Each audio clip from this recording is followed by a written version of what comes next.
Hello, hello. Welcome to City Line. Now, I know everybody's getting outside. You are barbecuing. Guess what? You can be doing it and be very healthy at the same time. Please welcome Mairlyn Smith. Keeping it clean on the grill. Yes. You know what? When I think barbecuing, I think what a great healthy way to eat because you're basically grilling everything. Yes. Right? So it is healthy. But you have there are rules. So every time you blacken protein, you're actually producing a carcinogen. Right. And so there are ways to move away from that. Okay, yes. well, we're going to talk about that right now. So you've got some rules for healthy barbecuing, as you just mentioned. Recently, we went to your backyard, okay, for a little lesson. Take a look. The warm weather is finally here. Woo! It's time to get outside and use your outdoor oven, sometimes called a barbecue, instead of heating up your house. Okay, rules. There's always rules. First things first, never, ever cook vegetables and meat on the grill at the same time because you have this huge opportunity of cross-contamination and you don't want to do that. So if you have a menu that's including asparagus and say some steak, you're not going to put them on the grill at the same time. You're going to cook the vegetables first and then the steak after. I love marinating because it infuses flavors into anything I'm barbecuing, but marinating has a double function. Every time you blacken or protein, you're producing a carcinogen. And you can blacken proteins like meat or chicken in the oven, on top of the stove, or on the barbecue. And so when you marinate it, you're actually going to reduce the amount of carcinogens that are being formed between 80 and 90%. That's amazing. The other trick is that you have to flip the meat often. So don't burn it on purpose just because you marinated it. Flip it often, and then that way you'll have a really, really healthy and delicious tasting barbecue. The best way to make sure that your chicken is cooked or any kind of protein is internal temperature. And when you take the temperature of a chicken thigh, you insert the thermometer sideways into the thickest part. It should read 165 degrees Fahrenheit, and then it's done. 2 different kinds of protein, red meat and chicken, 2 different plates. Dinner's ready. Okay, gotta keep it clean.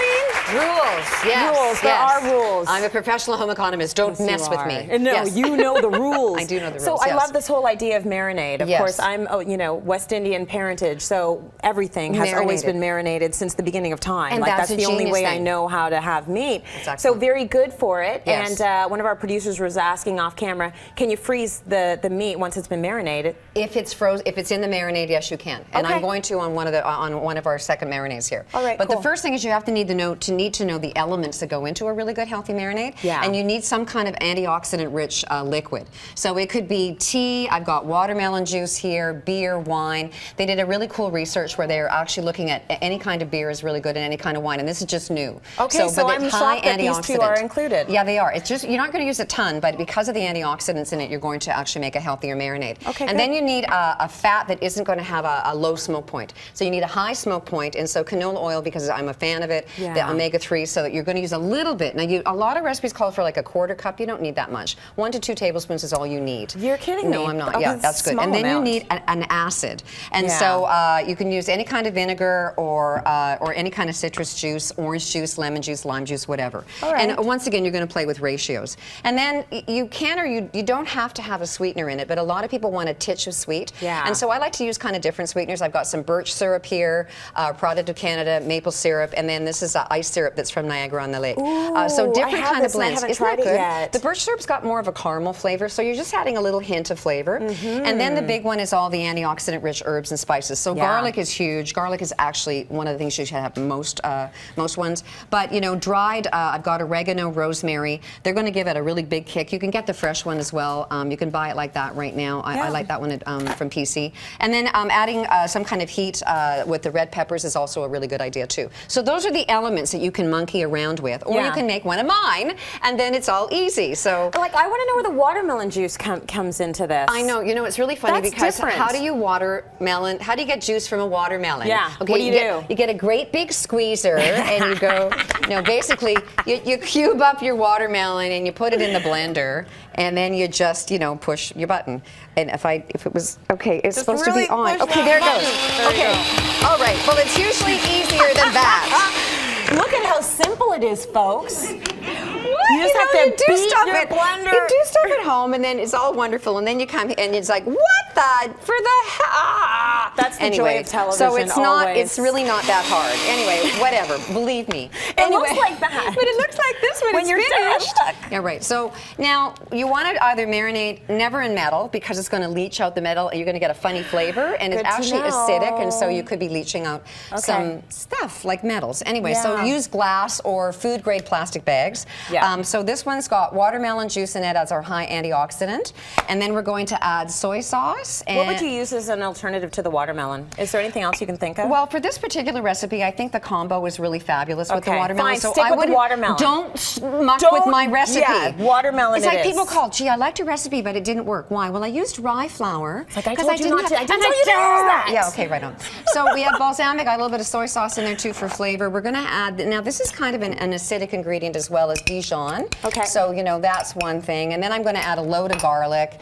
And this calls for a Yum. lot of hot peppers, a little bit of canola oil, and then brown sugar. Now, I'm not a big fan of adding too much sweetener. The recipe calls for 2 tablespoons. I'm only going to put a tablespoon in because the watermelon juice is really sweet. Okay, if you Now, can skimp it, right? skimp it, yeah. Always kind of go low on that. Now, the other thing is that you would never use that marinade into, like once this is being marinated in the meat, you'd never use that again. So if you want to have some for basting, what you do now is that you would reserve some now. So I've reserved that from last night because Okay. once the meat is in there, and you It's have to it. be really, really careful with cross-contamination. So I'm not even going to touch this meat. I'm going to like just slide it in there. So you're not going and- to touch that meat No. and then play with your hair No, and then and maybe lick shake my some hand, hands? yeah. Or No? even, you know, touching a doorknob, Yeah. you know, in and out of the backyard, and then you're going to cover that and marinate that. And you could freeze that if you wanted to, but freezing in a plastic bag is a whole lot easier. So this Yeah. is food-grade Takes up less plastic. space, too. Totally, and always write the date down,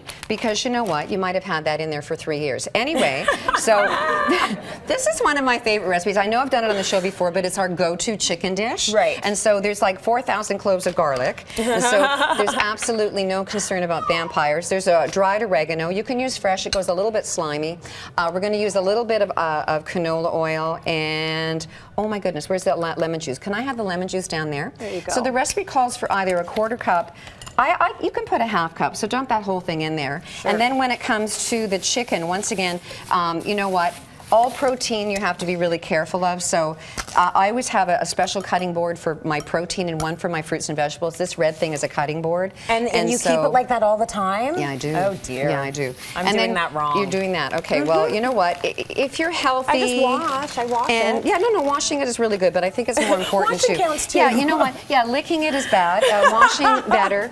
And then it's a matter of squeezing out the air and then labeling it, giving it a nice, neat Smoosh massage, and freeze it. You can freeze it like that. Take it up to the cottage. It'll thaw in your cooler bag. Stick it on the yeah. barbecue. Voila! So good and so Healthy. tasty. Flip it often, don't brown. That's just for show. We want no grill marks, just sort of browning. Really? Yeah, you reduce the Okay. carcinogens. It's all for show. It's all for show. We're putting that recipe on our website, Website. like for your marinades, so Right. cityline.ca.